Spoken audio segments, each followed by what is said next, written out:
Andito naman mga Tiana.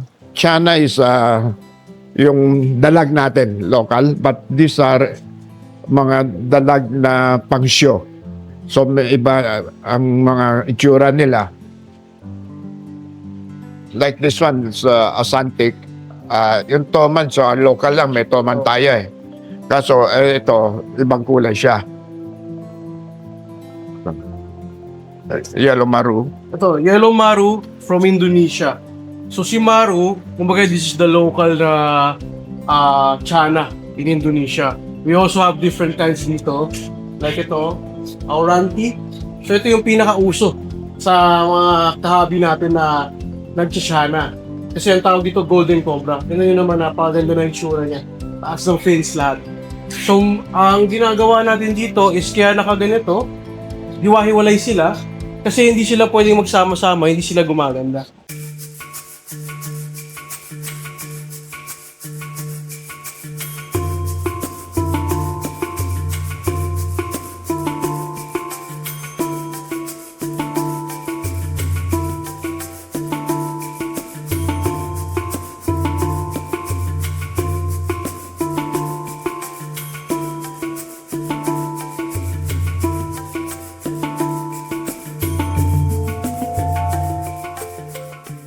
Andito naman mga Tiana.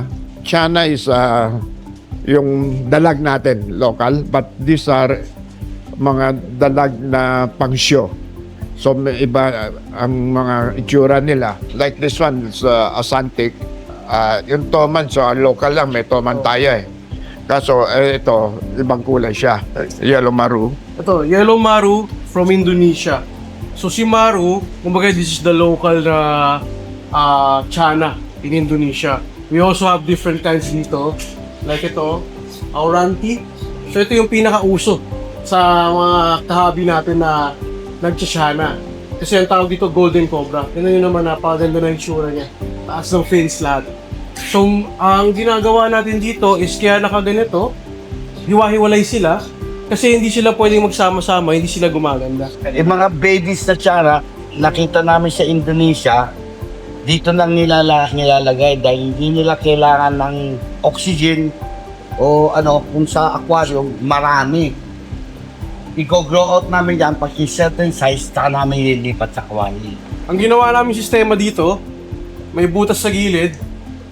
Ang gagawin lang po natin, bubomba ng tubig dito, ng bago. Tapos yung lumang tubig, lalabas na dito. Nagde-drain ng yan. Diba? And then, ang Tiana kasi, malakas tumalon eh. So, kailangan ang butas niyan, maliliit lang, para hindi sila lumusot. So, meron niyang butas dito para sa hangin, tapos butas para sa pagkain. So, ayan. Kita niyo naman. Ang ganda na. Lumaki na. Ang laki na. Ganun lang yung kaliliit itong kinuha namin. So, ito, meron pa kami mga iba-ibang klase. Usually, pagka bago pa yung mga Tiana, kailangan mong may tamang medication. Kasi ang Tiana kasi once na matibay yan eh. Napakatibay ng Tiana. Pero once na may sakit talaga yan na dala, minsan ang nangyayari kasi diyan, hindi sila hindi naging okay yung kondisyon nila. So una, pagkalapag na pagkalapag, lalagyan mo muna ng medication. Tapos obserbahan mo, titignan mo. Pagka may problema ka napapansin, depende sa makita mo, doon kayo mag-a-adjust. Doon mo lalagyan ng kailangan niyang gamot o kung kailangan ng certain na pagkain, ganyan. So kung nakita mo yan, hiwa-hiwalay. So ang reason ba't hiwa-hiwalay din yan kasi para kung sakali may sakit yung isa, hindi mahawa-hawa yan. So kung baga yan, andyan lang yung sakit, andyan lang, hindi lang na transfer sa iba-ibang mga mga isda natin. Mga ordinary people, ang kala nila ang dalag isang klaseng dalag. Actually, there are more than 50 varieties na Tiana na dalag na ang gagandang kulay. All over the world, meron silang kanya-kanyang variety na Tiana. We call it Tiana, it's a scientific name ng dalag. So, just to add, kasama dun sa varieties na yun, meron pang kung sakali, like for example, may certain species, like for example, si Asiatica, may mga lumalabas na mga morph na nagagawa nila sa pag-captive breeding. So, may lumalabas ng mga kaliko, ng mga golden, Santic, meron din mga lumalabas sa platinum. So, madami na ning klase ng Tiana lumalabas ngayon sa market. This is the hindi ordinary red-tail catfish, golden catfish ito. Ang bilis lumaki. We bought this size only for 2.5 months. More than maybe twice ang laki. And this one is albino carp. Iba rin ito. This is imported from Indonesia also. Dito naman tayo sa area ng sulcata.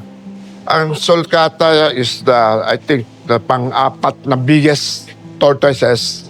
And itong sulcata, itong pinaka-uso rito sa Pilipinas. Mahilig mag-alaga ng reptile, usually meron silang sulcata. Maybe it's a fad or dahil nagandan sila, mas mabilis sila lumaki and hindi masyadong sobrang laki unlike the Aldabra.